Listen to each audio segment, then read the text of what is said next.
Sir आपकी voice नहीं आ रही है। अच्छा,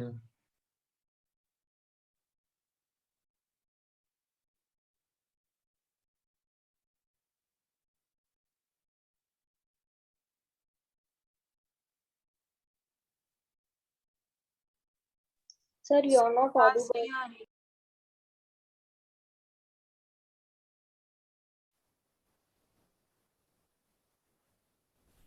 एक्सक्यूज मी सर। सर को हम लोग की सर वॉइस है तो सर आपकी वॉइस नहीं आ रही सर है। आपकी आवाज नहीं आ रही। नहीं, सर को हम लोग की भी आवाज नहीं जा रही है।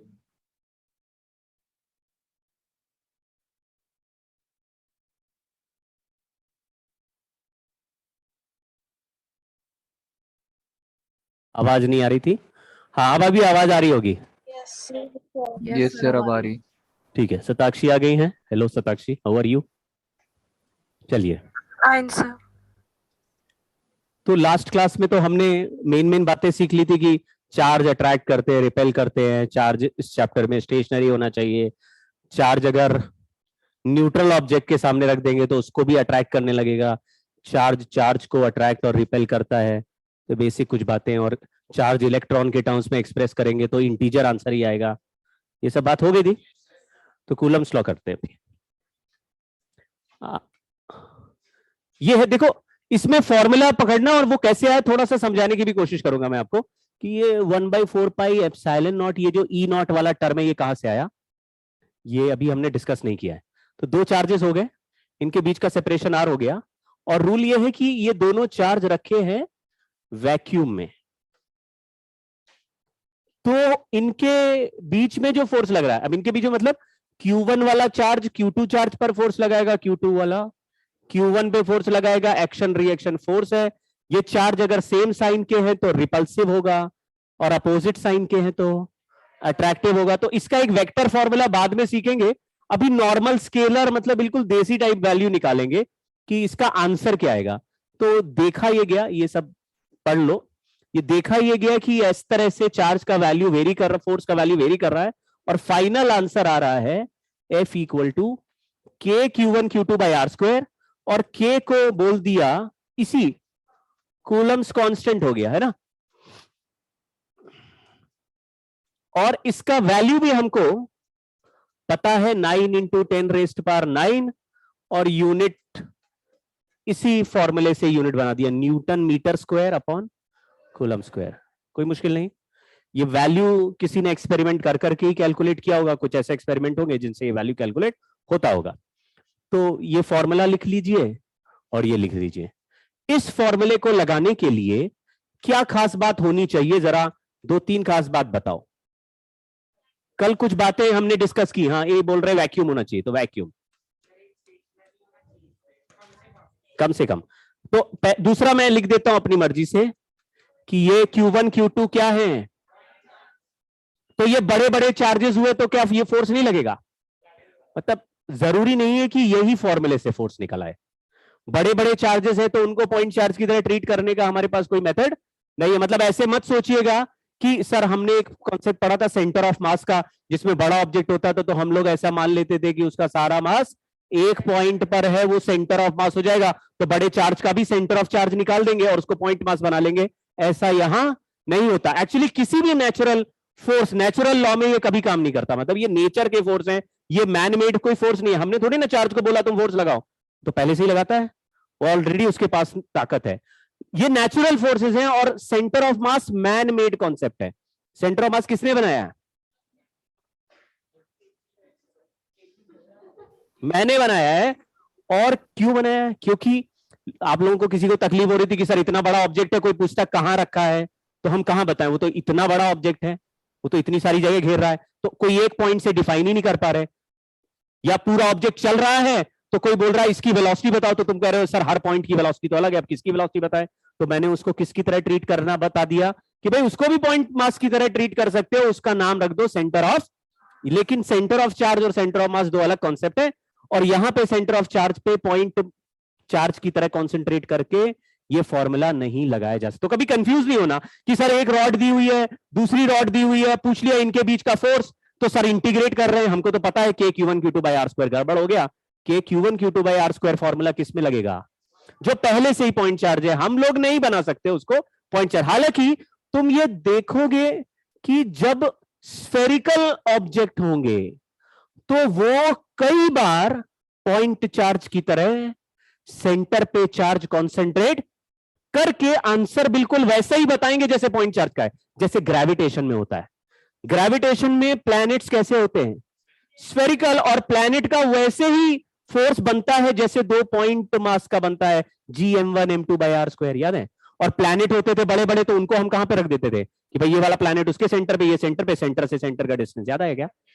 स्फेरिकल ऑब्जेक्ट में ऐसा कभी कभी हो जाएगा, लेकिन उसको इन जनरल कोई रूल नहीं बनाएंगे, और वो क्यों हो जाएगा वो भी सीख लेंगे। तो ये फॉर्मूला पॉइंट चार्ज के लिए। और तीसरा, जैसा आप लोग ने लास्ट टाइम भी डिस्कस कर लिया कि एक कम से कम क्या होना चाहिए, तो फोर्स किसके बीच में है, 2 का ही फोर्स निकाल रहे, इसमें तीसरा चार्ज नहीं है। तो 3 चार्ज होंगे तो क्या करेंगे वो भी सीखेंगे, लेकिन फोर्स केवल 2 का। और चार्ज 1 इज एट 2 में से 1 रेस्ट पे, दोनों रेस्ट पे हुए तो और बढ़िया, लेकिन दोनों चलने नहीं चाहिए, क्यों, तो फिर मैग्नेटिक फोर्स भी लेना पड़ता है, जो कि इस चैप्टर में नहीं है। ठीक है, ये हो गया। अब किसी ने बोला ये के का क्या वैल्यू है, के में क्या है, तो आगे चल के हम ये देखेंगे कि के का वैल्यू सीजीएस में 1 है, और एयर यानी वैक्यूम में इसका वैल्यू 9 × 10⁹ वो हमने लिख लिया, और इसका इंटरनल नंबर 1/4πε0 है। तो कोई कहता है सर जब कोई के कांस्टेंट ही है और 4π भी कांस्टेंट है और ε0 भी कांस्टेंट है वैक्यूम के लिए, तो फिर हम के बजाय ये नए नए नंबर क्यों लिख रहे हैं।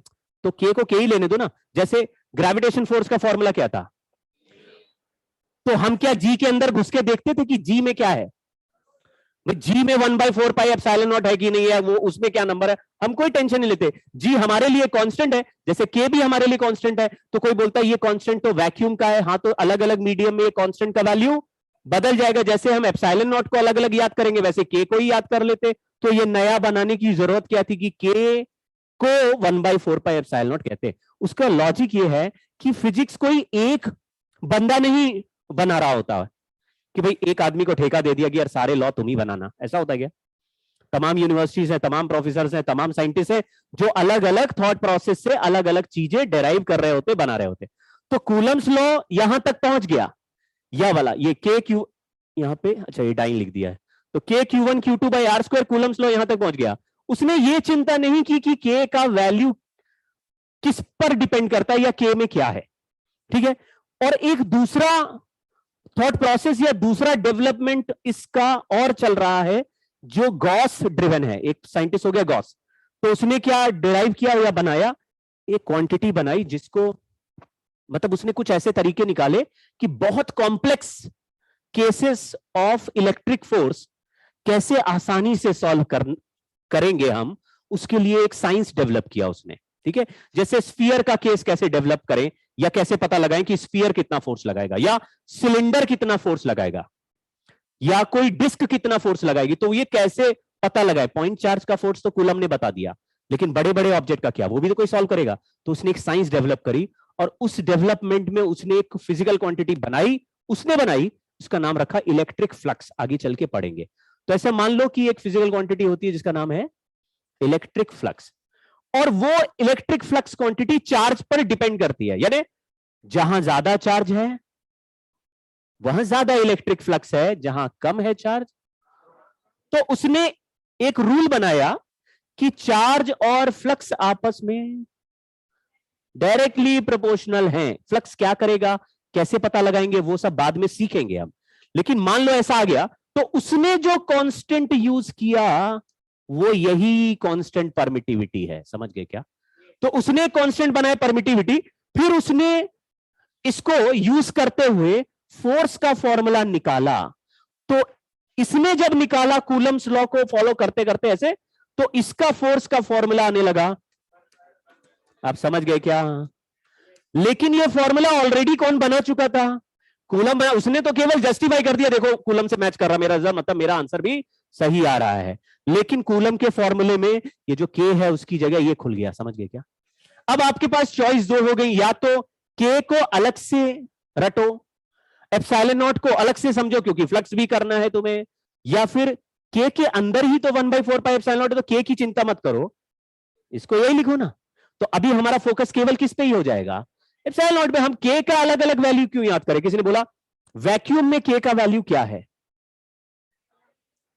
यानी चार्जेस वैक्यूम में तो के का वैल्यू अलग है, तो वाटर में के का वैल्यू कुछ और होगा, केरोसिन में कुछ और होगा, किसी और में सैंड में रख देंगे तो कुछ और होगा, तो अलग अलग मीडियम में के का वैल्यू अलग है। तो या तो के values K1 K2 K3 K4 सब याद करो, या फिर अलग अलग मीडियम की इस प्रॉपर्टी को परमिटिविटी से तो कोई एक वैल्यू याद कर लो, दोनों के बीच में रिलेशन है, एक वैल्यू पूछा दूसरा निकल आएगा, समझ गए क्या?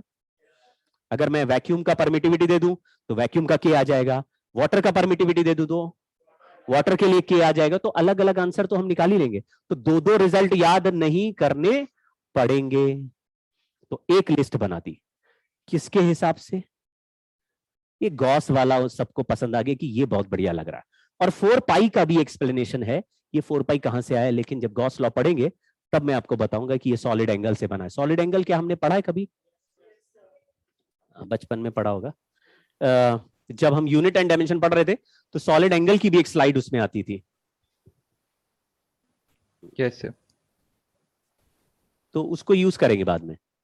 तो अभी ये जो एप्सिलॉन नॉट है, ई नॉट, इसका value 8.85 10⁻⁻12 coulomb square newton metre square हो गया, और इस वैल्यू को यहां रखोगे तो ये के का वैल्यू ये वाला बन जाएगा, ठीक है? अब दूसरी बात इसमें क्या है, वो अभी आगे चल के और स्लाइड आएगी कि कोई कहेगा सर मीडियम बदल दे तो क्या होगा। तो अभी बेसिक पिक्चर आपको क्या बोलना है कि मीडियम बदलने से ये एप्सिलॉन नॉट का वैल्यू चेंज हो जाएगा, बाकी सब मीडियम के लिए इसका वैल्यू वैक्यूम से ज्यादा होता है, ज्यादा होता है। तो ये वैल्यू बढ़ाएंगे तो नेट फोर्स का वैल्यू डिनोमिनेटर में आने की वजह से कम होएगा, लेकिन क्यों कम होगा, क्या रीजन है, कैसे होगा, वो डिस्कस करेंगे अभी। ये वाला, इससे आप थोड़ा फेमिलियर हो गए ये वाला फॉर्मूले से, तो इसी फॉर्मूले को अभी नॉर्मल तरीके से अप्लाई करके हम कुछ क्वेश्चन सॉल्व करेंगे नॉर्मल तरीके से। अभी कोई वेक्टर वेक्टर नहीं बना रहे, बिल्कुल नॉर्मल सवाल कर रहे हैं। जैसे ये सवाल है, पढ़ते ही आंसर बताओ।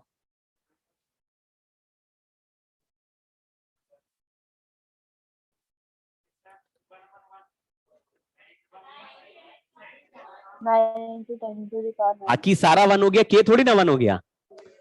तो न्यूटन में आंसर अगर चाहिए हमको तो हम के का वैल्यू 9 × 10⁻⁹ बस रख देंगे, आंसर आ जाएगा। हेलो हेलो समझ गए क्या? हेलो इजी तो है। हेलो हेलो, मेरी आवाज आ रही है? Hello yes sir. KT sir, ऐसा सवाल इस बार जो जैसे टर्म 1 बोर्ड था ना, सर केटी सर को किसी की आवाज नहीं ऐसा जा रही। सवाल आया उसमें, किसी की आवाज नहीं जा रही है? Yes sir. लोग उसको भी गलत कर देते हैं। मारता हूँ मैं, सुनी जा रही है तो कैसे वो डाउट पूछ रहे होंगे बच्चे? फिर से पढ़ो। केटी सर, मेरी आवाज आ रही है आपको? चार्ज दोनों डबल कर दिए तो न्यूमरेटर में 4 आ गया, डिस्टेंस डबल कर दिया तो डिस्टेंस में तो स्क्वायर है, तो डिनोमिनेटर में भी 4 आ गया कि नहीं आ गया? बहुत कैलकुलेट करना पड़ रहा है क्या? ऊपर भी 4 नीचे भी 4, आंसर क्या हो गया? Same as before. एक मिनट भाई,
चलिए, आप लोग मासूम हैं, आपको नहीं पता है कि क्लास में फोन नहीं चलाना, लेकिन मैं मतलब बहुत ही नाराज हो जाता हूं इस बात से कि आपका मेन पर्पस यहां रहने का पढ़ाई करना ही है।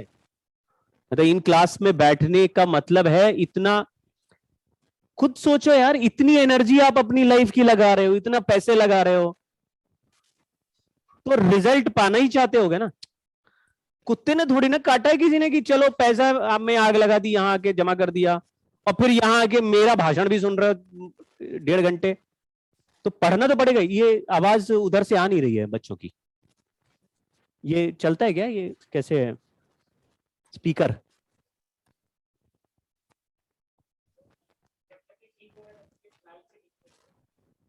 नहीं ठीक, तो अब जो भी है, बच्चों को आवाज जा रही है उतना बहुत है। आज थोड़ा चैट लिख के कोई बात कर सकते हो, थोड़ा करो। अभी बाकी आवाज ऑन करता हूं। तो भाई फोन वोन देखना नहीं है, बिल्कुल फोन अंदर रखिए, मैं छीन लूंगा फोन। चलो ये हो गया, चलो ठीक है, फटाफट आगे बढ़ते हैं। हाँ ये देखिए, ये क्वेश्चन जब पीपीटी में आया तो मैंने बोला था ना रैगिंग होती है, कल नहीं बताया था पीपीटी डिस्कशन में रैगिंग होती है, तो नहीं बताया था कि, तो इसमें भी ये सवाल जब आया सामने डिस्कशन में, तो ऐसा डिस्कशन हुआ कि भाई बच्चों को सर्कल के बारे में नहीं पता हुआ, तो मैंने बोला भाई 11th में मैंने तो पढ़ाया हुआ है, सर्कल तो शायद पता होगा। तो लेकिन बोले कि दूसरे जगह से भी कुछ बच्चे आते हैं, जैसे दूसरा कोचिंग से कोई आया हो सकता वहां उसने नहीं पढ़ा हो, तो ये एक जो चैलेंज तो है ही, लेकिन वो चैलेंज हम लोगों को झेलना है। तो इसमें सर्कल की बात हो रही है, तो 2 मिनट अगर आपको नहीं आता सर्कल तो आप सुन लो और समझने की कोशिश करो। अगर आता है तो भी जरूरी नहीं है कि आपको हर बात एग्जैक्ट याद ही होगी, तो फिर उसको भी रिवाइज हो जाएगा। तो आपको जब भी सर्कल सुनाई दे किसी भी चैप्टर में, मतलब किसी क्वेश्चन में सर्कल लिखा है, particle is moving in circle, particle is executing circular motion, particle is moving in circular path, ऐसा लिखा हुआ है, तो आपके दिमाग में क्या स्टेटमेंट आना चाहिए?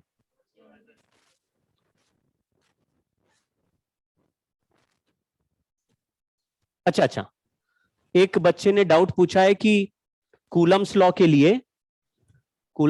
लिए ये जो वैक्यूम रिक्वायर्ड है वो क्यों लिखा है?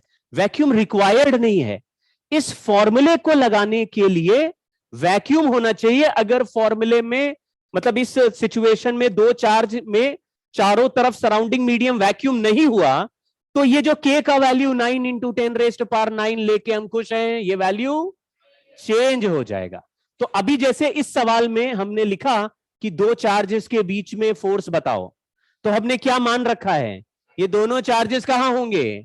अगर किसी और मीडियम में हुए तो उस मीडियम की इंफॉर्मेशन हमको होनी चाहिए, और उस मीडियम के लिए k का वैल्यू या एप्सिलॉन नॉट का वैल्यू बदल के क्या हो जाएगा वो पता होना चाहिए, बिना उसके नहीं कर पाएंगे। समझ गए क्या? तो फॉर्मूला ब्लाइंडली तभी लगा रहे हैं जब ये मान ले रहे हैं कि 2 चार्जेस वैक्यूम में। आई होप ये बात समझ में आ गई, ठीक है। हाँ, तो सर्कल की बात कर रहे थे। तो सर्कल सुनने पर आपको क्या एक स्टेटमेंट याद आना चाहिए कि भाई सर्कल का सवाल है, मतलब ये होगा, बोलो। ये देखिए क्या बढ़िया बोला, लड़का चालाक है, बिल्कुल याद करा हुआ इसने, बीच में एक आध बार और डिस्कशन में आया होगा। क्यों भाई? सर्कल कोई बोले क्या बोलना है? Net force towards the centre equal to mv²/r। मैं लिखता हूं, तो सर्कल सुनते ही यही बोलना है, नेट फोर्स, सब लोग लिख दो, टुवर्ड्स, कहां पे? Towards the centre is mv²/r। a² plus b² is r², a is coordinate on x and b is coordinate on y, r is the radius। अरे अभिनीत ये क्या लिखे हो? बड़ा साइंटिफिक लैंग्वेज लिख दिया भाई, ये तो मैथमेटिक्स टाइप का बात कर दिया। चलिए अभी करेंगे इसको डिस्कस, क्या बोल रहे हो ये वाला।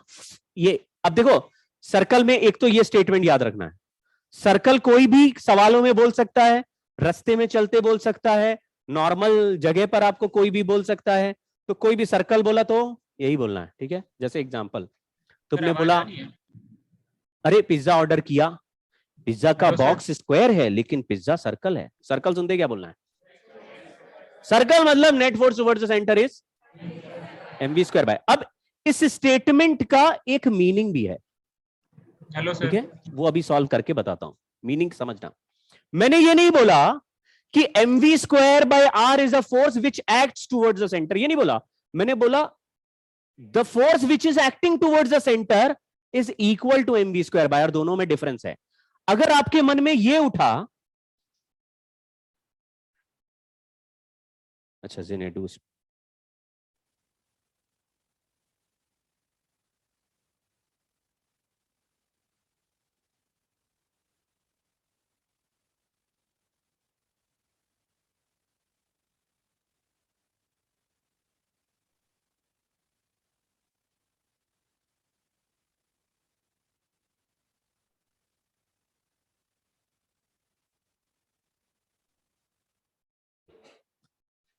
तो यहां पे क्या लिखा हमने कि net force towards the centre equal to mv square by, ये नहीं बोला mv square by r is the force which acts towards the centre.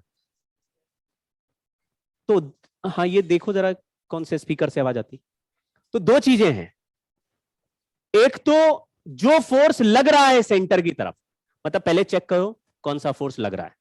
जो फोर्स सेंटर की तरफ लग रहा है उसको किसके इक्वल कर देना है। और गलत क्या है कि सर सेंटर की तरफ mv स्क्वायर बाय आर लगा दो, ये नहीं है। सेंट्रीपिटल फोर्स कोई फोर्स नहीं होता, तो वो क्या होता है? इमेजिनरी भी नहीं होता, कोई फोर्स ही नहीं होता, कुछ नहीं होता। सेंट्रीपिटल फोर्स एक पोस्ट होती है, पोस्ट, समझ गए? याद आया किसी को कुछ? पोस्ट होती है।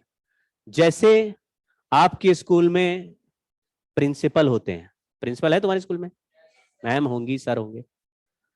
बच्चों बोलो जरा आप लोग उधर से, बोकारो से। हेलो हेलो तुम सर। नहीं, बोकारो से। Hello sir.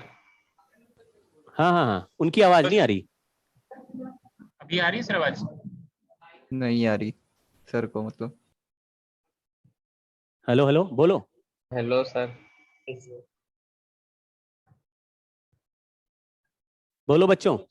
Hello hello sir. Sir. हाँ अब आ गई, अब तो हेलो मेरी भी आ सर। गई। मेरी वाली हटा देना आवाज, ठीक है। Hello hello hello Yes, sir. Hello hello hello hello hello, हाँ अब ठीक है। Hello Yes, sir. हेलो बच्चों, अब तुम लोग बोलो। Yes sir. Yes sir. हाँ अब आ गई आवाज, ठीक है, अब ठीक है, बहुत बढ़िया हो गया। तो बस 2 मिनट और देंगे इसमें, कि जैसे स्कूल में प्रिंसिपल होते हैं, तो कोई जैसे छोटा बच्चा पैदा हुआ, प्रिंसिपल साहब जब पैदा हुए होंगे तभी से प्रिंसिपल है क्या? कि मुबारक हो आपके यहाँ प्रिंसिपल हुआ है, ऐसे बोलते क्या?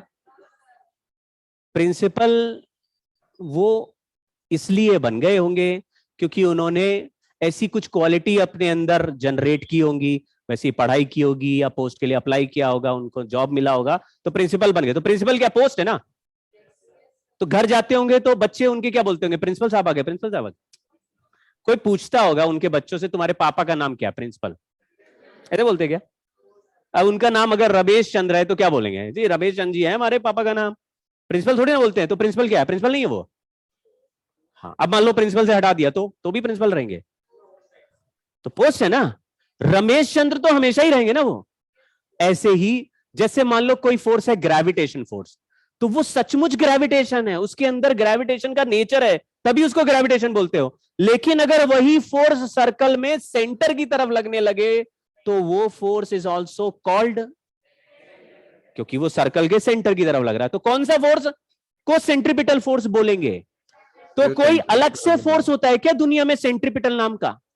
कोई होता नहीं है। जो भी सेंटर की तरफ लगेगा उसको उस समय, अरे जो प्रिंसिपल का काम जिस समय करेगा उसी समय प्रिंसिपल बोलेंगे, उसके पहले नहीं बोल सकते, उसके बाद भी नहीं बोलेंगे।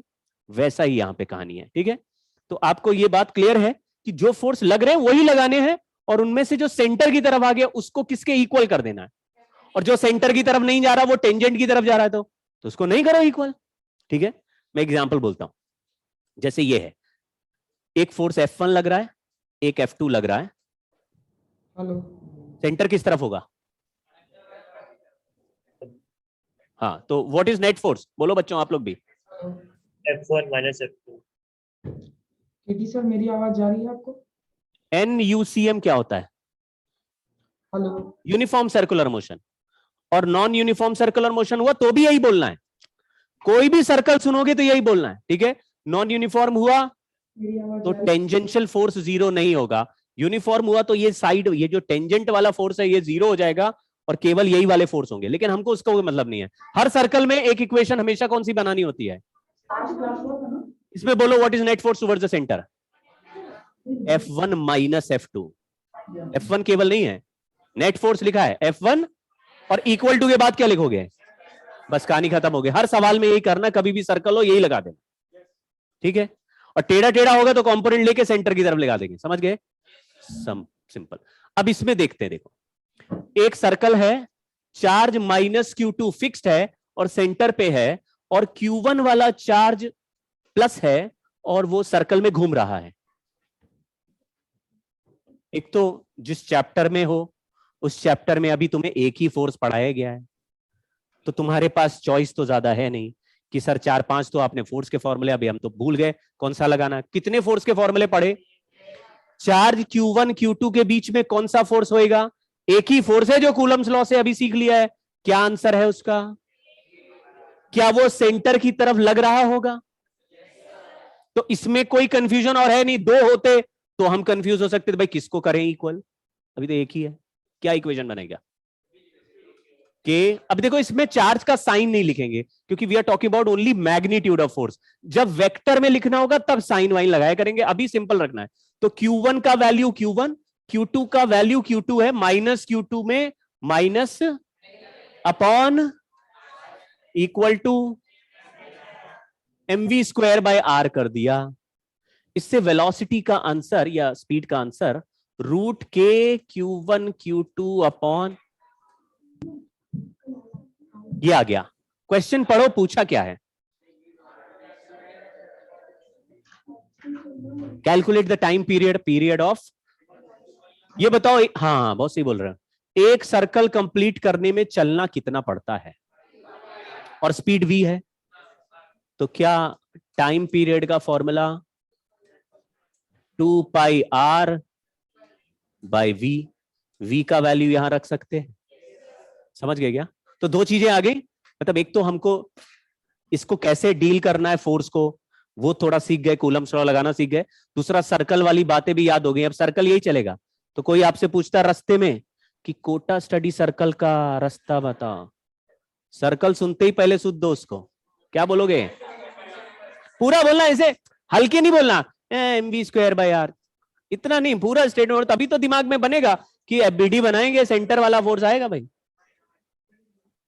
क्योंकि ज्यादातर लोग बच्चे सर सेंट्रीपिटल फोर्स, अरे तो क्या करूं सेंट्रीपिटल फोर्स? सर्कल सुन के सेंट्रीपिटल याद नहीं आना चाहिए, ये पूरा ही याद आना चाहिए कि net force towards the centre is not mv square, is equal to. दोनों बातों में अंतर हो गया भाई, है ना? हाँ ठीक है। आप कभी भी देखिएगा, आगे भी सर्कल वाले बहुत एग्जाम्पल 12th में हैं, बहुत हैं, और उन हर एग्जाम्पल में हम यही इक्वेशन बना रहे होंगे। कभी इसमें डिस्प्यूट नहीं आएगा कि कभी तो सर आप ये बोल देते हैं, कभी वो बोल देते हैं, कभी नहीं, हमेशा यही चलेगा सेंटर वाला, ठीक है। ग्रेविटेशन में भी ऐसा ही होता है। जब हम लोग सैटेलाइट का मोशन पढ़ते हैं ना, सैटेलाइट का, तो उस समय ये वाला फोर्स का फॉर्मूला क्या रहता है? Gm1m2 बाय r स्क्वायर, ठीक है ना? तो वो t square proportional to r cube, Kepler's law of 2 होने लगता है, वैसे ही वाला केस आता, ठीक है।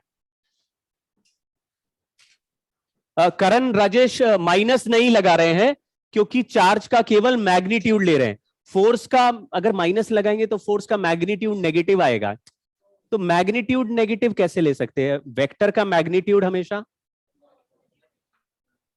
जैसे मैंने बोला मेरे पास एक फोर्स है -10 न्यूटन, तो तुम कहोगे माइनस तो डायरेक्शन के लिए होगा ना, वैल्यू ऑफ द फोर्स क्या है? -10 का फोर्स का कोई सेंस नहीं है ना, समझ गए क्या? स्केलर वैल्यू में नेगेटिव पॉजिटिव का सेंस होता है। जैसे टेम्परेचर नेगेटिव है तो उसका सेंस है, -10 डिग्री अलग टेम्परेचर होता है और +10 डिग्री अलग होता है, तो स्केलर में माइनस प्लस का डिफरेंस होता है। लेकिन वेक्टर में माइनस वैल्यू नहीं होती, माइनस डायरेक्शन, आई कैप माइनस आई कैप डायरेक्शन हो सकता है बस, ठीक है। ठीक है, पढ़ो भाई, फटाफट करना है।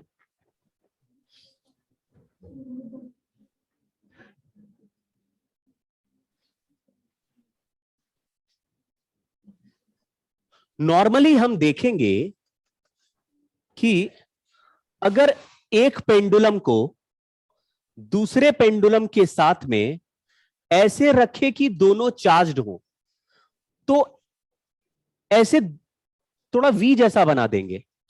ये दोनों चार्ज एक जैसे हैं, ऐसा क्यों हो जा रहा है? ये दोनों वर्टिकल क्यों नहीं है? हाँ जी बोलो। रिपल्सिव फोर्स की वजह से ऐसे थोड़ा दूर हो जाना चाहते हैं, तो यहां तक जाके क्यों रुक गए?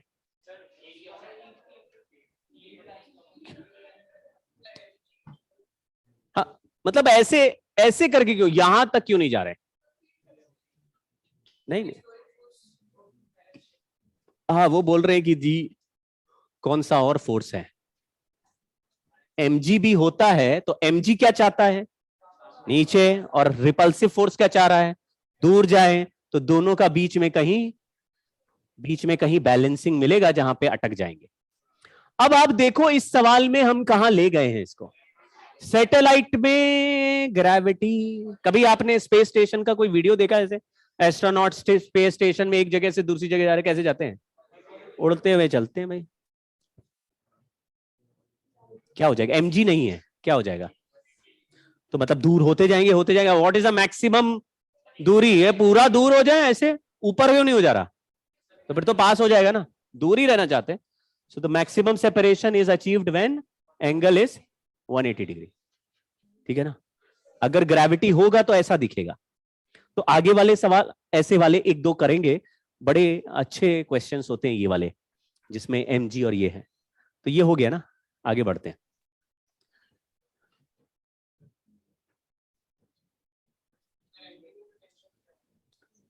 नहीं, अरे भाई ये है और ये है, कितना एंगल है? ये लेंथ L है, ये L है, तो इनके बीच में रिपल्सिव फोर्स है कि नहीं है? तो इस पे एक रिपल्सिव फोर्स है, तो टेंशन उसको बैलेंस करेगा कि नहीं करेगा? अगर धागा तोड़ दे तो क्या ये यही अटके रहेंगे? अगर दोनों धागे काट दे निकल लेंगे ना, इसका मतलब टेंशन है ना भाई। तो टेंशन कितना रोक रहा हो, किस फोर्स को बैलेंस करेगा? ये रिपल्सिव फोर्स को। How much is repulsive force between them?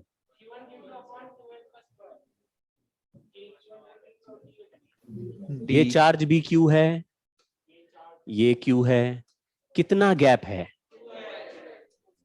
तो क्या आंसर आना चाहिए? देखो ये तो K हो गया, Q1 Q2 बाय R समझ में आ रहा है? बहुत मुश्किल है लग रहा है? इजी तो है। हाँ अच्छा D, हाँ लिखा भी था। हाँ ये वाला एक क्वेश्चन है, ठीक है, बड़ा इंटरेस्टिंग और मजेदार सवाल होते हैं। इसमें एक्चुअली दो तरह के क्वेश्चंस बनते हैं। एक वो सवाल जिसमें ये एंगल थीटा लार्ज होता है, मतलब 30 डिग्री 45 डिग्री, बड़ा एंगल। और दूसरे तरह के क्वेश्चंस होते हैं जिसमें ये एंगल बहुत स्मॉल भी होता है। तो बहुत स्मॉल में जब थीटा स्मॉल होता है तो उसके हाँ साइन थीटा को टैन थीटा और टैन थीटा को थीटा ही मान लेते हैं। ऐसा अप्रोक्सीमेशन हमारा 11th पूरा 11 से चल रहा है कि अगर बहुत छोटा एंगल हो जाए तो साइन थीटा भी थीटा, SHM याद है क्या? और टैन थीटा भी थीटा। तो वो तब जब थीटा स्मॉल है। अभी इस क्वेश्चन में थीटा स्मॉल ऐसा लिखा नहीं है, तो थीटा को थीटा लेके तो दो तरह के आंसर्स में इसमें निकालूंगा। ठीक है, तो आप क्वेश्चन पढ़ लो एक बार, इसको सॉल्व करते हैं फटाफट। ये शब्द सुन के आपको पता चल गया कि ये बिल्कुल बैलेंस्ड है। तो इक्विलिब्रियम लिखा है, बैलेंस्ड लिखा है या एक्सेलरेशन पूछा है, ऐसे हर सवाल में हम लोग FBD बनाते हैं। FBD का मतलब है चार्ज पे लगने वाले जितने भी फोर्सेस हैं। तो इस पे mg लग रहा है, ठीक बात, और टेंशन लग रहा है, बहुत अच्छे, और ये रिपल्सिव फोर्स लग रहा है, इसको इलेक्ट्रिक फोर्स लिख दिया। करेक्ट है क्या? क्या इसका फॉर्मूला ऑलरेडी कूलम्स लॉ से हमें पता है? ठीक है, तो ये थीटा हो गया, यहां T cos थीटा और इधर T sin थीटा।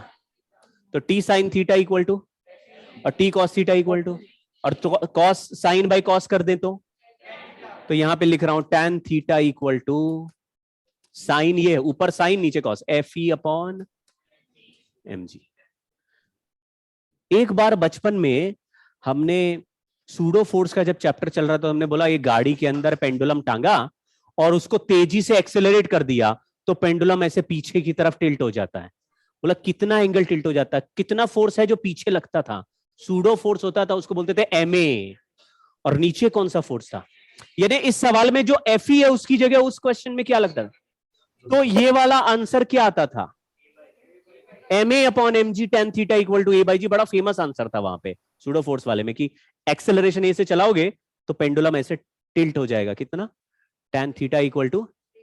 एक बार फ्लूइड में भी ऐसा करा कि फ्लूइड यानी लिक्विड किसी डिब्बे में भरा हुआ है, फिर डिब्बे को एक्सेलरेशन ए से चलाया तो लिक्विड ऐसे पीछे सरफेस उसका टिल्ट हो गया।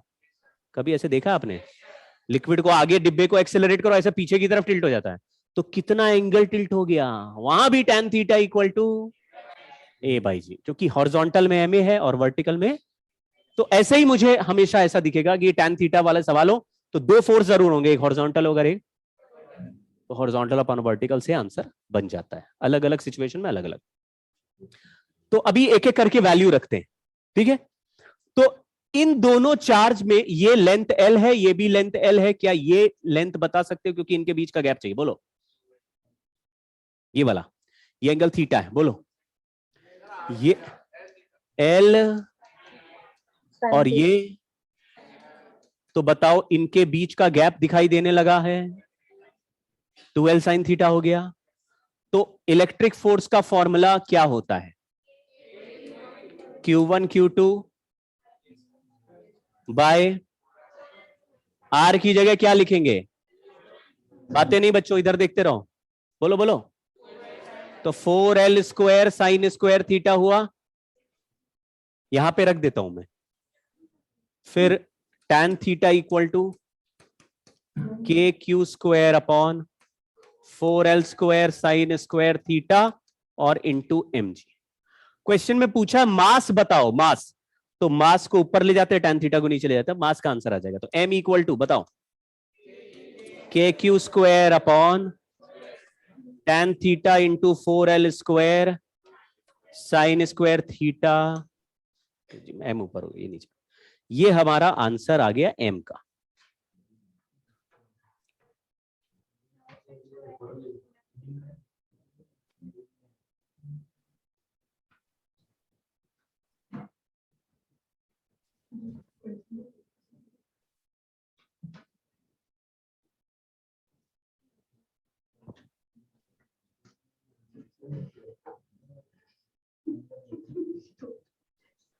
अब मैं वो अप्रोक्सीमेशन एक बार और लगा रहा हूं, क्योंकि आपको आपके बुकलेट में एक दो क्वेश्चंस ऐसे दिखेंगे जिसमें अप्रोक्सीमेशन से ये जो गैप है ये बहुत कम होगा।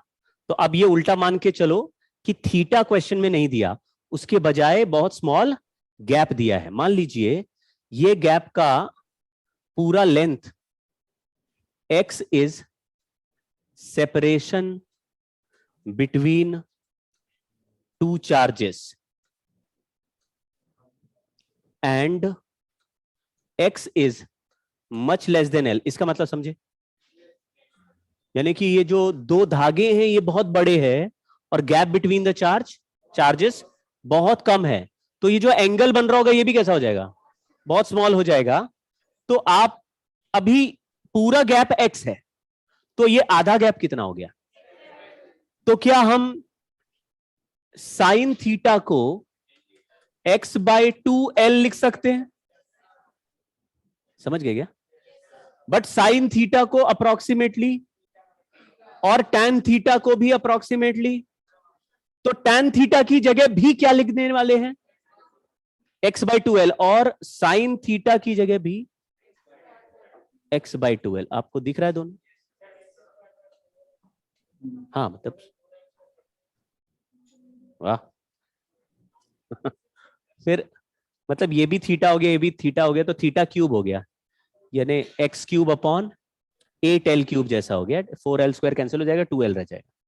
तो मैं अप्रोक्सीमेटली लिख रहा हूं m इक्वल टू के क्यू स्क्वायर अपॉन, ध्यान से देखना, इसकी जगह लिख रहा है x बाई 2l और इसकी जगह भी लिख रहा है x square by 4l square, 4l square 4 square cancel कर दिया, 2l ऊपर ले गए, तो यहां पे हो गया 2l, नीचे आ गया x क्यूब g। तो इसमें एक रिलेशन बन गया q square is proportional to x cube, मतलब एक रिलेशन बन गया। तो कोई कहता है ये चार्ज अगर डबल कर दूं तो क्या गैप बढ़ जाएगा? बिल्कुल बढ़ जाएगा, क्योंकि चार्ज बढ़ाने से रिपल्शन बढ़ेगा, तो x का वैल्यू, तो q square is proportional to x cube. तो कोई बोलता है यार हमने जब q चार्ज रखे थे तो गैप x1 था, और जब 2q चार्ज कर दिए तो गैप x2 है, तो x1 और x2 का रिलेशन बताओ। समझ गए क्या? तो एक q square is proportional to x1 cube और 2q का whole square equal to x2 cube, तो ऐसा पावर 2/3 में बन जाएगा। थोड़ा थोड़ा आइडिया लगा क्या प्रोपोर्शनैलिटी वाले? ऐसे ठीक है। तो एक आध बार देखे हैं मैंने ये सवाल, q square proportional to x cube, ऐसा एक्सप्रेशन पूछते हुए, तो वहां पे ही हमने कर दिया। तो ये नोट नहीं किया है तो फिर अब आप पीडीएफ से ही करना। सब लोगों को पीडीएफ मिला लास्ट क्लास का कि कोई ऐसा है जो ग्रुप, किसी भी ग्रुप में नहीं था? जैसे डेमो वाले जो आए होगा कोई, वो उसको किसी ग्रुप में भी नहीं थे क्या आप? नहीं, आप तो लास्ट टाइम नहीं थे, आप पहली बार आए हैं। नहीं, पिछले साल पिछले क्लास में थे, तो आपको पिछले क्लास का नोट्स तो नहीं मिला होगा, लेकिन जो लोग लास्ट क्लास में थे उनको नोट्स मिला लास्ट क्लास का सबको? कोई भी ऐसा है जिसको नहीं मिला हो? मतलब पीडीएफ मैंने भेजा था, शर्माओ नहीं, सबको मिला है। तो लास्ट क्लास में मैंने अपना नंबर दिया था, अगर उस नंबर पे मैसेज कर दोगे तो मैं आपको एक ग्रुप में ज्वाइन करा दूंगा, मेरे पर्सनल ग्रुप होता है, तो उसमें आप, उसमें भी पीडीएफ भेज देता हूं और नॉर्मल अपने ग्रुप में जो ऑफिशियल ग्रुप है उसमें भी, और पोर्टल में भी डालना है। अब मुझे पता नहीं है, पिछले साल तक तो मैं भेजता था एक जगह पे, और वहां से कोई लड़का था ऑफिस में, वो अपने आप पोर्टल में डालता था, लेकिन पता नहीं मुझे अभी वो लड़का जिंदा है कि क्या। तो अभी शायद टीचर को एक्सेस दे दिया, मतलब शायद मुझे ही पोर्टल में डालना होगा, लेकिन अभी क्लियर नहीं है मुझे भी। सुपरपोजिशन प्रिंसिपल, ये भी बहुत बढ़िया कॉन्सेप्ट है, जल्दी करेंगे इसको भी। 3 चार्जेस है Q1, Q2, Q3। ये हमने डेमो क्लास एक दिन कर रहे थे, उसमें भी डिस्कस किया था। कई लोग थे, लेकिन जो नहीं थे वो देखना भाई। अगर Q1, Q2, Q3 3 चार्जेस के सामने एक चार्ज Q आ गया टहलते हुए, तो मैंने कहा Q1 ने इस Q पर फोर्स लगाया, मान लो F1। हम केवल Q पर फोर्स देख रहे हैं, ये आपस में भी फोर्स लगा सकते हैं, लेकिन we are talking about force on charge Q। तो Q1 ने लगाया F1, Q2 ने लगाया F2 एंड Q3 ने लगाया F3। तो नेट फोर्स हो गया F1 plus F2 plus F3। आपने कहा ये बड़ा लॉजिकल बात है, क्योंकि किसी भी ऑब्जेक्ट पे अगर 2 फोर्सेस लग रहे हैं और मैंने पूछा what is net force on the charge, तो आप कहेंगे दोनों को ऐड कर दो। जैसे एक ब्लॉक है, उस पे 10 न्यूटन का फोर्स लग रहा था पहले से, हमने 5 न्यूटन और लगाया, मैंने पूछा what is net force on the block, 15 Newton. तो इसके लिए कोई बहुत बड़ा साइंटिस्ट होना चाहिए क्या?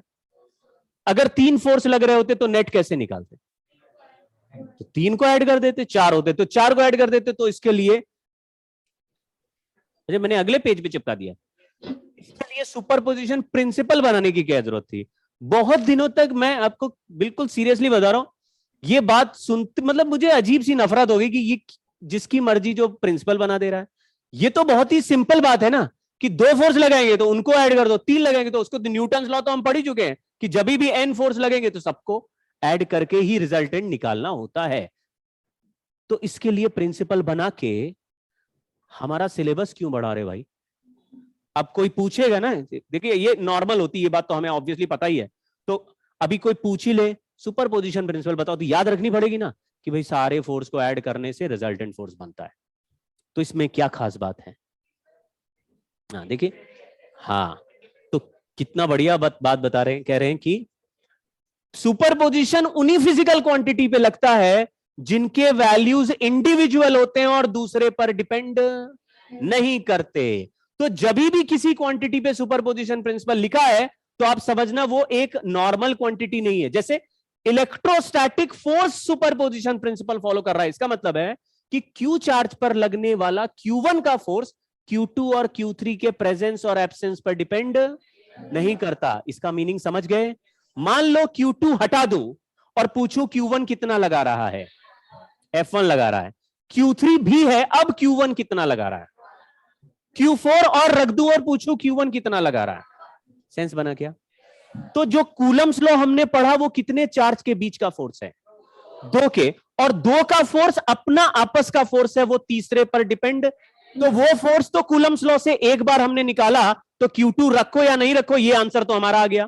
फिर Q2 रख देंगे तो उसका आंसर अलग से आ जाएगा। इसका मतलब हमें बार बार नए नए लॉज बनाने की भी जरूरत नहीं है। आप समझ रहे क्यों बोला जा रहा है कि ये सुपरपोजिशन प्रिंसिपल फॉलो करते हैं? इसका मतलब है एक बार दो चार्ज के बीच का फोर्स निकालोगे तो तीसरा चार्ज है या नहीं उसकी चिंता नहीं करो, कूलम्स लॉ लगा दो। तो ये पता चल गया ना कि दो के बीच में तो कूलम्स लॉ है। अब तीन, अगर ये मुझे पूछा है व्हाट इज टोटल फोर्स, तो हम कितनी बार कूलम्स लॉ लगा रहे हैं? 3 बार। अगर यहां 4 चार्जेस होते तो 4 बार लगाते और चारों को ऐड कर देते। लेकिन कूलम्स लॉ एक बार में कितने चार्ज का ही फोर्स बताता है। तो कूलम्स लॉ ये नहीं कह रहा कि तुम 4 चार्जेस का फोर्स का फॉर्मूला ले लो, वो तो 2 का ही बता रहा है। हमने ये ढूंढ निकाला कि 2 का आंसर तीसरे पर डिपेंड। तो ये बड़ी चालाकी वाली बात होगी ना। अगर तीसरे पर डिपेंड करता होता, पहले वाले का आंसर दूसरे पर डिपेंड करता होता, तो ये पहला वाला पहले अलग फोर्स लगा रहा बाद में अलग लगा रहा, तो फिर तो हमें नए नए फॉर्मूले बनाने पड़ते कि जब 3 है तो ये आंसर है, 4 है तो ये आंसर है, क्योंकि आने से बदल गया। लेकिन जब 3 रख रहे हैं तो पेयर वाइज 3 बार लगाइए, आंसर आ गया। ठीक है, तो अपना नेचर चेंज नहीं कर रहा है ना। उस दिन यही बात कर रहे थे कि जैसे 2 दोस्त आपस में बात कर रहे हैं, गाली गलौज कर रहे हैं, और पापा आ जाएं तो गाली गलौज करते रहते हो क्या? फोन से मान लो बात कर रहे हो, अबे तू ये, अबे तू वो, पापा आ गए, फिर भैया कैसे हो, बदल जाता है ना, टोन बदल जाती है, और पापा चले गए फिर चालू। लेकिन अगर 3 दोस्त हो, पक्के दोस्त, और गाली से बात कर रहे हो, तीसरा आ जाएगा तो वो अपनी गाली देगा। पहले वाले को कोई फर्क पड़ रहा है क्या? नहीं, वो भी अपना मजे ले रहा, वो भी मजे ले रहा, हो गया, 2 हो गए। तो दोनों के अपने अपने इफेक्ट हैं, दूसरा है या नहीं उससे डिपेंड नहीं कर रहा। वैसा हो गया सुपरपोजिशन। जैसे ये भी एग्जांपल मैंने बताया कि मान लो एक टेबल पे रखा ब्लॉक है और 10 न्यूटन फोर्स लगाने से ये नहीं चल रहा। फ्रिक्शन कितना लग रहा है? 10 न्यूटन लगाया, ये नहीं चला, मतलब फ्रिक्शन 10 न्यूटन लग रहा है। मैंने 10 न्यूटन को हटा के 9 न्यूटन कर दिया, ये अभी भी नहीं चल रहा है। फ्रिक्शन कितना लग रहा है? तो मेरे लगाने से फ्रिक्शन फोर्स अपना वैल्यू बदल रहा है कि नहीं बदल रहा? तो क्या ये सुपरपोजिशन फॉलो कर रहा है? नहीं कर रहा है। समझ गए क्या? हम बदल रहे हैं, वो भी वैल्यू बदल रहा है, हमको देख के रिएक्ट कर रहा है। ऐसे फोर्सेस सुपरपोजिशन प्रिंसिपल फॉलो नहीं करते। ठीक है, ठीक है, तो ये हो गया। इंडिविजुअल फोर्स के लिए हमारे पास कूलम्स लॉ है। ये बहुत ही बढ़िया रिजल्ट है। अभी इस रिजल्ट पे बेस्ड एक और रिजल्ट में बनाऊंगा और आप फंस जाएंगे, देखिएगा। चलिए अब एक सुपरपोजिशन का क्वेश्चन करते हैं। आप सवाल पढ़ो। 3 charges capital Q small q capital Q, देखो इसमें प्लस प्लस लगा है, इसमें कुछ नहीं लिखा, are placed respectively at distance 0 d/2 and d from the origin on x axis. ये ओरिजिन है x = 0, एक पॉइंट है x = d/2 और एक पॉइंट है x = d। समझ गए? यहां कोने में रखा है प्लस q, बीच में रखा है स्मॉल q, यहां पे रखा है प्लस q। पिक्चर समझ गए?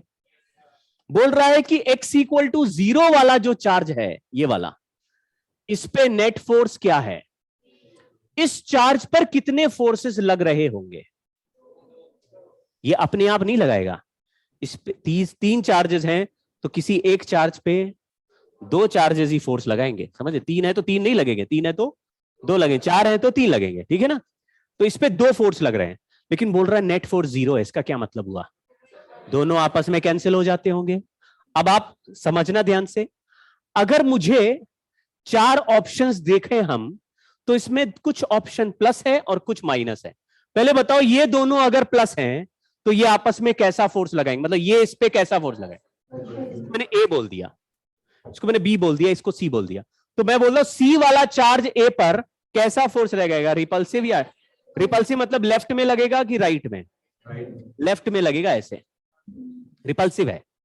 तो इस फोर्स को कैंसिल करने के लिए इसको कैसा फोर्स, कैसा लगाना पड़ेगा? अट्रैक्टिव या रिपल्सिव?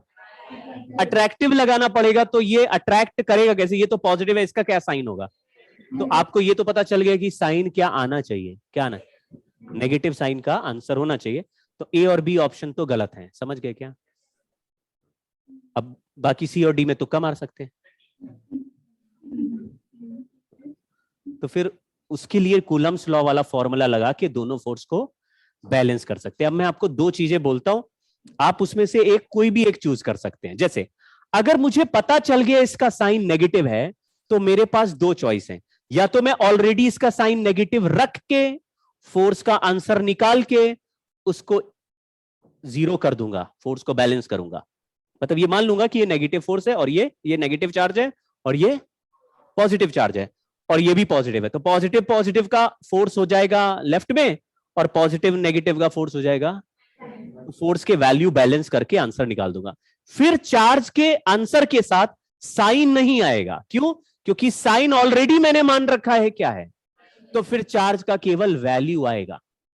दूसरा तरीका यह है कि तुमको इसका साइन अगर पता नहीं है, मतलब तुमको वैसे तो लॉजिकली पता ही है कि नेगेटिव है, लेकिन तुम्हें पता करना भी नहीं है, तो आप अपनी मर्जी से इसका साइन पॉजिटिव मान लो। और पॉजिटिव मानने के बाद तुम्हारा आंसर अगर पॉजिटिव ही आ जाए सॉल्व करने के बाद, तो वो सचमुच पॉजिटिव था। और नेगेटिव आ जाए तो जो तुमने माना उसका उल्टा, तुमने क्या माना था, और तुम्हारा आंसर नेगेटिव आ रहा है तो नेगेटिव ही होगा। कुछ समझे क्या? तो फिर आंसर में साइन के साथ आंसर आएगा तो दिखने में बेटर लगेगा। मैं फिर से रिपीट करता हूं, अगर साइन आप पॉजिटिव, जैसे आपको पता है आंसर नेगेटिव आना चाहिए, तो तुम्हारे पास 2 चॉइस है। ऑलरेडी साइन को क्या मान लो, तो नेगेटिव मान लिया तो केवल वैल्यू आएगी। और अगर तुमने तब भी पॉजिटिव मान लिया, अगर नेगेटिव है तब भी पॉजिटिव मान लिया, तो फिर आंसर साइन के साथ आएगा। तुमको आइडिया लगा क्या बोल रहा हूं मैं? ठीक है, तो मैं इसको थोड़ी देर के लिए क्या मान लेता हूं, प्लस क्यू मान लेता हूं, और फिर जैसा हो रहा है वैसा सॉल्व करते जाएंगे। जैसे अगर ये प्लस क्यू पे लेफ्ट में फोर्स लगाता, फोर्स का वैल्यू है के Q square by D square, पहला वाला समझ में आया। सी ने ए पर जो लगाया, कितना डिस्टेंस है, पहचान गए? और इसने इस पर लेफ्ट में फोर्स लगाया, तो दोनों फोर्स एक ही डायरेक्शन, तो प्लस कर दिया। के दोनों एक ही डायरेक्शन में, तो प्लस कर दिया। के बोलो क्यू बाय सेपरेशन बताओ, तो डी बाय, और दोनों का सम क्या कर दी, समझ गए? 2 ही तो फोर्स हैं, दोनों का सम, समझ गए क्या? दोनों एक ही डायरेक्शन में है, ऐड करके 0 कर दिया। तो 0 करते ही देखो के 0 में चला गया, क्यू 0 में चला गया, डी स्क्वायर कैंसिल हो गया। ये 1/2 का स्क्वायर क्या है, तो 1/4 का 4 ऊपर चला जाएगा। तो हमारा आंसर आ गया q + 4q = 0। तो q का वैल्यू बताओ, आंसर में माइनस साइन अपने आप आएगी नहीं, हमने क्या माना, आंसर साइन के साथ आ रहा है। अगर हम उसको ऑलरेडी नेगेटिव मान लेते हैं तो फिर केवल, तब फिर तो डायरेक्शन अपोजिट ही हो जाते फोर्स के, तो फिर वैल्यू काट देते हैं। ठीक है ना? तो ये समझ में आएगी बात? पर आपको डीपीपी में इसी तरह के और भी क्वेश्चंस मिलेंगे। मतलब यहां पे तो चार्जेस बराबर हैं, उसमें अनइक्वल चार्ज के सवाल भी मिलेंगे। मतलब एक चार्ज थोड़ा ज्यादा होगा, एक चार्ज थोड़ा कम होगा, तो अलग अलग टाइप का फोर्स लगेगा। तो इस तरह का क्वेश्चन कर पाओगे ना? और ठीक है, बट अब प्रैक्टिस कर लेंगे। और चलिए पढ़िए।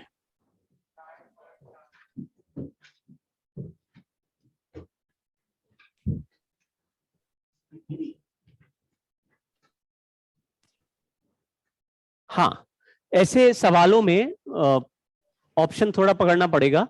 ये अगर 6 के 6 कॉर्नर पे चार्ज क्यू होता तो सेंटर वाले चार्ज पर 0 फोर्स ही होता, आप समझ रहे हो। लेकिन यहां पर पूरे 6 कॉर्नर पे चार्ज नहीं है, कितने पे है, 5 कॉर्नर्स पे है और 1 पे नहीं है। तो 2 तरीके हैं, 2 तरीके सॉल्व करने के। एक मैं दोनों तरीके बताऊंगा। यहां पे ये क्वेश्चन इजी है, यहां सेंटर पे माइनस क्यू चार्ज है ये वाला, तो ये प्लस क्यू जितना भी फोर्स लगाएगा ये वाला प्लस क्यू उसी फोर्स को कैंसिल करेगा, यानी पेयर वाइज कैंसिल हो रहे हैं। देखो अपोजिट है कि नहीं, यानी ए बी सी डी और ई ऐसे है, तो ए का फोर्स कौन कैंसिल कर देगा और बी का कौन कैंसिल, तो फिर सी का फोर्स कौन कैंसिल करेगा, यानी सी जो फोर्स लगाएगा वो बच जाएगा, करेक्ट है। लेकिन ये इवन नंबर वाला साइड वाला पॉलीगन है, इसलिए आपको पेयर वाइज कैंसिल होता दिख रहा है। मान लो ये 5 साइड्स का होता, 5 साइड्स का पेंटागन होता और उसमें से 4 चार्जेस लगे होते, तो पेंटागन में कोई भी चार्ज एक दूसरे के अपोजिट नहीं होता। हेक्सागन में तो बिल्कुल एग्जैक्ट अपोजिट दिखते हैं, 3 पेयर बन रहे हैं ना, देखो 6 हैं तो 3 पेयर बन रहे हैं। 5 कॉर्नर होते तो 2.5 पेयर थोड़ी ना होता है, समझ गए क्या। 5 कॉर्नर तो एग्जैक्ट अपोजिट कोई नहीं आएगा, तो फिर ऐसा लगता है कि कोई एक दूसरे से कैंसिल नहीं हो रहा। लेकिन ये एक पुराना थ्योरम है या पुराना वेक्टर का रूल है, जो हमने बचपन में एक बार हो सकता है देखा हो, कि कभी भी आपको n फोर्सेस दिखें, n कितने भी हो, और ये सभी के वैल्यू बराबर एक ही प्लेन में हो, सब बराबर वैल्यू के हैं और सबके बीच में सेम एंगल हो, तो सबका रिजल्टेंट हमेशा 0 होगा, चाहे इवन हो या ऑड। यानी अगर 3 फोर्सेस हैं बिल्कुल बराबर और सब 120 120 120, समझ गए ना, 360 को 3 से डिवाइड कर दो। अगर 4 फोर्सेस हैं तो कितना एंगल, तो इसमें तो दिख रहा है सर इसका अपोजिट ये, इसका अपोजिट ये, तो इवन वाले में दिखेगा अपोजिट और ऑड वाले में अपोजिट नहीं दिखेगा। जैसे 5 फोर्सेस हैं तो कितना एंगल है, 72, 360 अपॉन 5, 360 डिग्री अपॉन 5, 72 डिग्री। तो यानी एक फोर्स इधर है, फिर 72 डिग्री पे दूसरा है, 72 डिग्री इसके साथ, फिर तीसरा, फिर चौथा, फिर पांचवा, 5 हो गए। तो पांचों का सम क्या हो जाएगा, 6 होंगे तो 60 डिग्री हेक्सागन, 7 हो गए तो 360/7, समझ गए ना। तो 360 को n से डिवाइड कर दो, सबका सम हमेशा 0 होगा अगर सारे बराबर हैं तो। जैसे इसमें अगर 6 के 6 कॉर्नर पे चार्ज होता तो टोटल फोर्स क्या होता, 0। अब आप समझना, अगर A B C D E और F मिला के 6 नंबर का सम 0 हो, अब मैं कहूं कि ये 6 का 0 है, लेकिन सवाल में 6वां तो है ही नहीं, ये है नहीं, और 5 का नंबर पूछा है। अगर ये होता तो इन 6 का नंबर 0 होता, लेकिन केवल ये पूछा है कि 5 का सम कितना होगा, तो हम कहेंगे 5 का सम उतना ही होगा जितना छठेगा, समझ गए क्या। इससे क्या फायदा हुआ, इससे फायदा यह हुआ कि मैं 5 वैल्यूज ऐड नहीं करूंगा, केवल एक ही वैल्यू का आंसर निकाल दूंगा और उसी को अपोजिट में लिख दूंगा। फिर से सुनो, मान लो एक ऐसा पॉलीगन है जिसकी 79 साइड्स हैं, 79 कॉर्नर्स हैं, 79 टक टक टक, बहुत सच, समझ गए क्या, 79 कॉर्नर्स हैं और हर कॉर्नर का डिस्टेंस l है। उन 79 इक्वल कॉर्नर्स में 78 कॉर्नर्स पे चार्ज है और एक कॉर्नर पे नहीं है, तो सेंटर पे रखे चार्ज पर नेट फोर्स कितना हुआ। तो आप कहेंगे जो एक पे नहीं है ना, बस उतना जो फोर्स लगाता उतना ही माइनस में लिख दो, समझ गए क्या। माइनस मतलब डायरेक्शन उल्टा लिखना है, वैल्यू तो वही आएगी। तो 78 फोर्सेस को ऐड करना चाहिए या एक जो बच गया उसी का आंसर लिख देना चाहिए, क्योंकि 79 सारे होते तो आंसर क्या होता, समझ गए क्या। अगर 210 कॉर्नर वाला एक पॉलीगन बना है और 209 कॉर्नर पे चार्ज है, तो 210 पे होता तो टोटल जो 0 करता है, अभी एक पे नहीं है तो उसी का फोर्स बच जाएगा, समझ गए।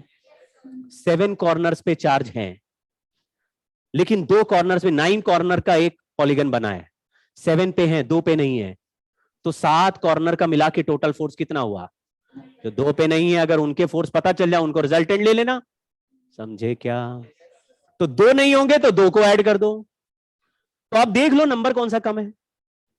सेंस बन गया?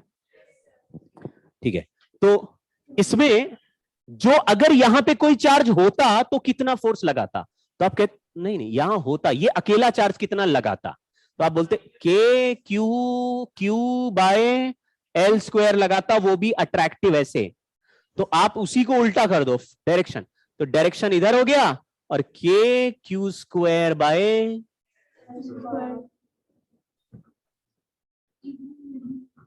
अनीश पूछ रहे हैं कि डीपीपी कहां से मिलेगा? ओजस, ओजस दिखा भाई, ओजस कैसे हो?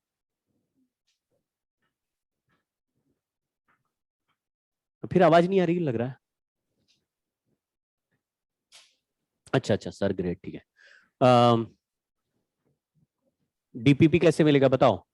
2 तरीके हैं, पोर्टल से डीपीपी मिलेगा, नॉर्मल वाला यानी कि जो सभी जगह पहुंच रहा है वो, और एक डीपीपी मैं अलग से दूंगा, वो डीपीपी आपको मैं अलग से पीडीएफ भेजूंगा ग्रुप में आपके। मेरा जो डीपीपी होगा वो डीपीपी केवल होगा, उसमें क्वेश्चंस होंगे और आंसर होंगे। फिर मैं नेक्स्ट डे आपको उसके सॉल्यूशन का एक शीट भेजूंगा, उसमें सारे डीपीपी के सवाल सॉल्व होंगे। तो आपको अगर कोई क्वेश्चन सॉल्व नहीं हुआ तो आप सॉल्यूशन से देख के उसको समझने की कोशिश करो, अगल बगल जो आपके दोस्त हैं उनसे डिस्कस कर लो कि भाई ये इसमें ऐसा क्यों लिखा, ये क्या हुआ, ये कैलकुलेशन, समझ गए क्या? और कैलकुलेटर्स अभी के लिए यूज करना अलाउड है मेरी तरफ से, क्योंकि मैंने डीपीपी में सवाल ऐसे नहीं डाले कि जिसका कैलकुलेशन सारे इजी हो। तो कुछ डिफिकल्ट कैलकुलेशन वाले आपसे हैंडल नहीं हो रहा, अगर ऐसा लग रहा है बहुत ही लंबा हो गया, कैलकुलेटर यूज करो यार, सवाल सॉल्व करना जरूरी है आपको। कैलकुलेशन में ऐसे आपको फंसना नहीं है, क्योंकि आपका जो पेपर होगा उसमें कैलकुलेशन पार्ट बहुत ही इजी होता है, ज्यादातर क्वेश्चंस में बहुत इजी होता है, सारे वैल्यूज अच्छे से सिलेक्टेड होते हैं। There is no portal available, तो मैं अलग से भेज दे रहा हूं करण आपको ग्रुप में, तो वो नंबर आपने नोट कर लिया होगा, उसमें आप मैसेज करेंगे तो आपको आंसर आ जाएगा। 5-4 मिनट और क्लास करते हैं। चलिए, ये होमवर्क है, थोड़ा सा कठिन सवाल है ये, 3D में जाएगा, तो मैंने आप ट्राई कर लेना एक बार, ठीक है? फिर अगर नहीं होगा, हो गया तो बहुत बढ़िया, नहीं हुआ तो फिर क्लास में करेंगे पहले, लेकिन आप ट्राई करना। ये क्वेश्चन भी होमवर्क है, भावनाओं में मत बहना, थोड़ा सवाल अच्छा है, ठीक है? ट्राई करना। ये सिचुएशन मैं आपको होमवर्क जैसी दे रहा हूं, इसमें वैल्यूज क्या क्या है वो देखना। ये एक चार्ज प्लस क्यू है, यहां पे चार्ज प्लस क्यू है, और ये चार्ज भी प्लस क्यू है। ये दोनों चार्ज ऑलरेडी फिक्स्ड हैं, और हमें net force on plus Q बताना है। कितने फोर्स लग रहे होंगे इस पे? ये सवाल का मोटिव ये है कि पहले जब कर रहे थे तो एक ही लाइन पे सब थे, तो यानी अट्रैक्शन रिपल्शन सब एक ही लाइन पे हो रहा था। अब ये टेढ़े टेढ़े हैं, तो अगर ये दोनों पॉजिटिव है तो इसका फोर्स ऐसे चल रहा होगा कि नहीं, बोलो? और इसका वाला ये इधर चल रहा होगा ऐसे रिपल्सिव। तो अगर सिमिट्री है, मैं इस लाइन को भी ए बोल देता हूं, इसको भी ए, और बीच का गैप एक्स, तो ये लेंथ कितना हो गया बता सकते हो? Root of. तो इससे जो फोर्स लगेगा ऐसा थीटा एंगल नीचे एफ हो गया, इसका डिस्टेंस भी सेम ही है, तो दोनों फोर्स अलग अलग वैल्यू के होंगे या इक्वल वैल्यू के होंगे? तो यहां भी एफ लिख दिया, इसका एंगल भी थीटा है, तो बताइए resultant of these two forces क्या हो जाएगा? बहुत बढ़िया बोल रहे हो बच्चों, 2f, क्योंकि आपको पता है f साइन थीटा इधर आएगा और f साइन थीटा नीचे आएगा, ये दोनों f साइन थीटा आपस में, समझ गए? तो अब इसमें आंसर लिखने के लिए नेट आंसर क्या लिख देंगे? 2f cos थीटा में f का वैल्यू निकाल पाओगे क्या? दो चार्ज का वैल्यू और उनके बीच का डिस्टेंस दिख रहा है, और एंगल भी दिख रहा है कि आपको थीटा, तो cos थीटा का वैल्यू राइट एंगल ट्राइंगल पे निकालना आता है आपको। बताओ cos थीटा क्या लिखोगे?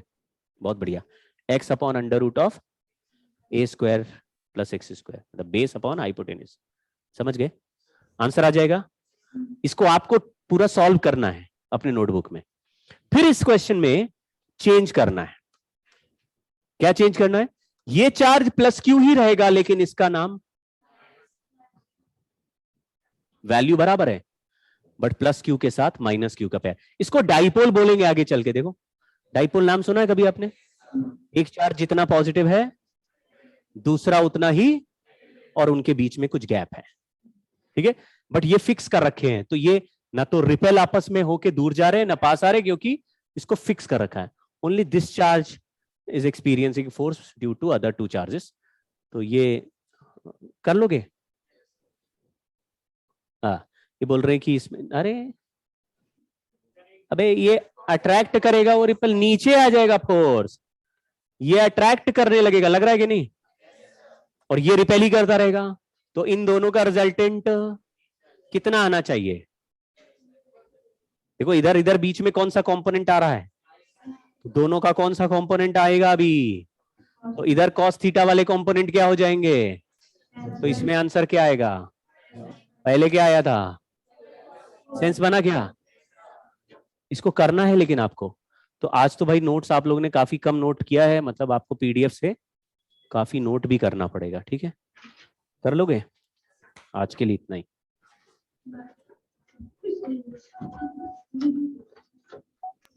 तो डीपी इसमें जो नोट्स में जो क्वेश्चंस हैं वो भी सॉल्व करने हैं और डीपीपी भी सॉल्व करने हैं। ठीक है,